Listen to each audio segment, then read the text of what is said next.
அனைவருக்கும் வணக்கம். நான் தமிழரசி பாலமுருகன். இந்த பதிவில் நம்ம பார்க்க போகிறது மிக மிக முக்கியமான ஒரு விஷயம்தாங்க.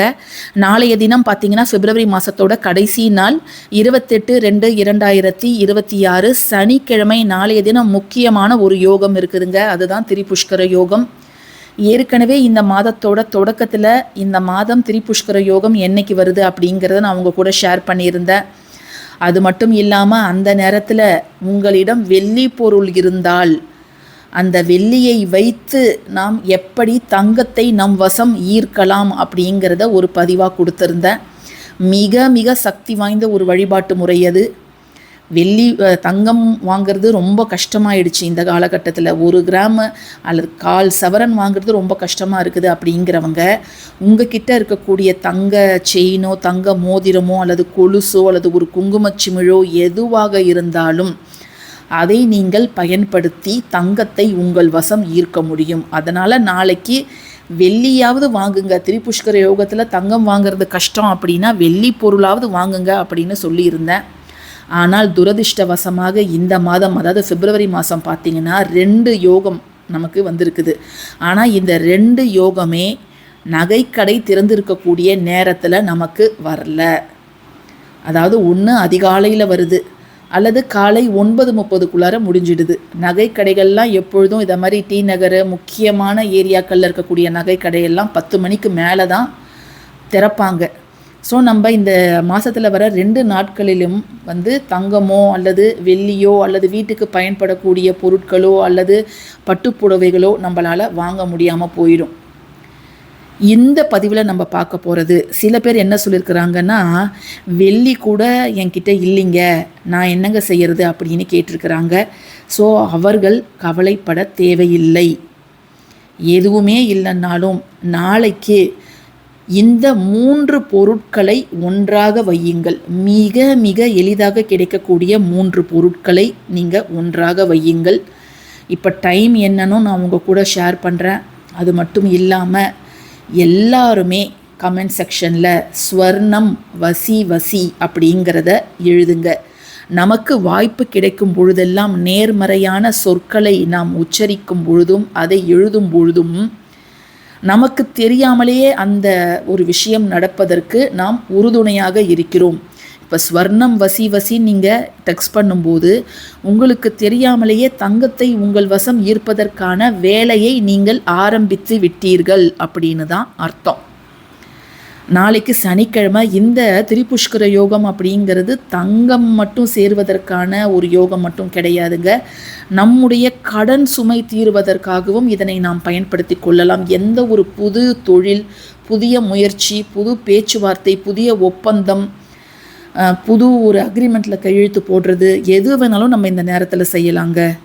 நாளை காலையில் எந்த நேரத்தில் இது வருது அப்படின்னு பார்த்தீங்கன்னா, நாளை காலை 6:49 மணி முதல் 9:35 மணி வரை இந்த திரிபுஷ்கர யோகம் அப்படிங்கிறது நீடிக்கிறது.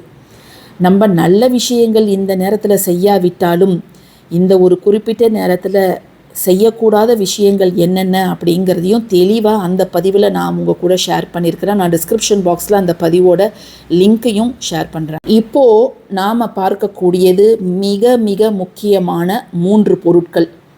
இப்போ நம்ம பார்த்த இந்த நேரத்தில் வீட்டில் யார் வேணாலும் ஒருத்தவங்க ஒரு வீட்டுக்கு செஞ்சால் போதும். ஆணோ பெண்ணோ யார் வேணாலும் செய்யலாம். நீங்கள் இதை செஞ்சு முடிச்சுட்டு கூட அதுக்கப்புறம் நம்ம அசைவம் சாப்பிட்லாமா அப்படின்னு கேட்டிங்கன்னா சாப்பிடலாம். ஆனால் செய்வதற்கு முன்பு நீங்கள் குளிச்சுட்டு சுத்தபத்தமாக உங்கள் பூஜை அறையில் அமர்ந்து இதை நீங்கள் செய்யுங்க. நம்ம ஒரு விஷயத்தை கடவுளிடம் வேண்டுகிறோம் அப்படின்னா நம்ம அதற்கான சில விஷயங்களை பின்பற்றணும்.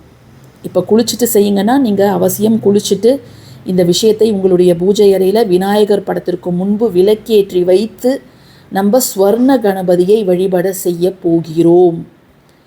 ஸோ தனியாக நீங்கள் ஏற்றணும் கூட அவசியம் கிடையாது. உங்கள் பூஜை அறையில் இருக்கக்கூடிய காமாட்சி அம்மன் விளக்கோ கஜலட்சுமி அம்மன் விளக்கோ ஏற்றி வச்சுட்டு நீங்கள் சாம்பிராணியோ அல்லது அகர்பத்தியோ ஏற்றி வச்சுடுங்க. விநாயகர் படத்திற்கு பூக்கள் இருந்தால் பூக்கள் வைங்க. பொட்டெல்லாம் கொஞ்சம் வச்சுட்டு நீங்கள் உங்களுடைய வலது உள்ளங்கையில் வைக்க வேண்டிய 3 முக்கியமான பொருட்கள். ஜஸ்ட்டு இதில் ஒரு அருகம்பில் இருந்தால் போதும். விநாயகருக்கு உரிய மிக எளிமையான ஒரு பொருள் இந்த அருகம்புல். ரோட் சைடில் எங்கே பார்த்தாலும் கிடைக்கும். ஜஸ்ட்டு அதை நீங்கள் எடுத்துகிட்டு வந்து நல்லா சுத்தம் பண்ணிவிட்டு மஞ்சள் நீர்லேயோ அல்லது தண்ணீர்லேயோ நல்லா கழுவிடுங்க. நீங்கள் என்ன வேண்டுகிறீர்களோ அதனை இந்த அருகம்புல் பிள்ளையாரிடம் கொண்டு போய் சேர்க்கும். ஸோ ஒரு நல்ல நிலையில் இருக்கக்கூடிய எலுமிச்சப்பழம் அதை எடுத்துக்கோங்க. ஒரே ஒரு அருகம்புல் இருந்தால் போதும், அதையும் நீங்கள் எடுத்துக்கோங்க. அது கூட நீங்கள் எடுத்துக்க வேண்டியது ஒரு பிரியாணி இலை, நல்ல நிலையில் இருக்கக்கூடியது. இல்லை டேமேஜாக ஆனது தான் எனக்கு கிடைச்சிது அப்படின்னா அதுவும் பரவாயில்ல. அதில் நீங்கள் எழுத வேண்டியது மந்திரம் என்ன அப்படின்னு பார்த்தீங்கன்னா, ஸ்வர்ண கணபதியே போற்றி. ஸ்வர்ணத்தை நம்மிடம் கொண்டு வந்து சேர்ப்பதில் சில கடவுளுக்கு அதிக சக்தி இருக்குது. ஸ்வர்ண கணபதி, அதே போல் சொர்ணாகாஷன பைரவர், அவங்கெல்லாம் குரு பகவான், முக்கியமாக குரு பகவான். அதனால தான் மஞ்சள் நிறத்தில் உள்ள இந்த எலுமிச்சை கனியை எடுத்துக்கோங்க. இதற்கு தேவக்கனி அல்லது ராஜக்கனி அப்படிங்கிற ஒரு பெயர் இருக்குது. மரத்திலிருந்து பறிச்சால் கூட இதுக்கு உயிர் சக்தி அப்படிங்கிறது நிச்சயமாக இருக்கும். நாம் என்ன சொல்கிறோமோ அதை இந்த ஒரு கனி உள்வாங்கிக்கும்.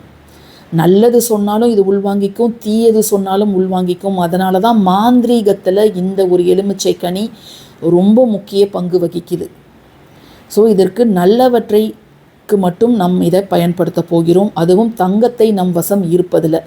ஸோ இந்த ஒரு பொருள் உங்கள் உடம்புல இருக்க வைப்ரேஷன் இந்த ஒரு கனியில் இறங்கிடும் ஃபுல்லாக.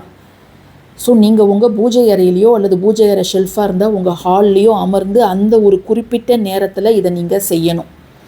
ஒரு அருகம்புல், அதுக்கப்புறம் இந்த ஒரு பிரியாணி இலை, இதை மூணுத்தையும் நீங்கள் கையில் வச்சுக்கோங்க. நான் டெமோக்கு ஒரு கட்டு வாங்கியிருக்கிறேன். ஜஸ்ட்டு நீங்கள் ஒன்று எடுத்திங்கனாலே போதும். இதை மூணுத்தையும் எடுத்து இப்படி கையில் வச்சுட்டு நல்லா வேண்டிக்கோங்க.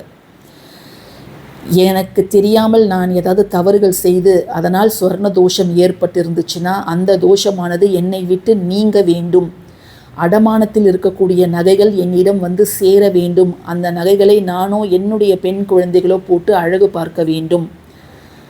தங்கத்தை என் வசம் ஈர்ப்பதற்கு ஒரு சூழலை உண்டாக்கி தர வேண்டும். ஸ்வர்ண கணபதியே போற்றி அப்படிங்கிறத நீங்கள் மானசீகமாக வேண்டிக்கோங்க.